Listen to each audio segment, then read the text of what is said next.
Hello mga fangyo. Meron lang ako sa inyo i-share ha.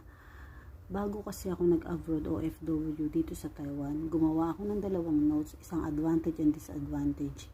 Ngayon lalagyan niyo siya kung ano yung mga advantage and disadvantage pag kayo nag-abroad. So, ang mga sinulat ko para sa akin ha, kapag nag-abroad ako for example o handa ako at disadvantage yung mababrok yung family ko, advantage naman mapapatapos ko yung pag-aaral ng anak ko, at the same time mapatatapos ko yung bahay ko, at kasi mabibigay mo yung mga gusto ng anak mo.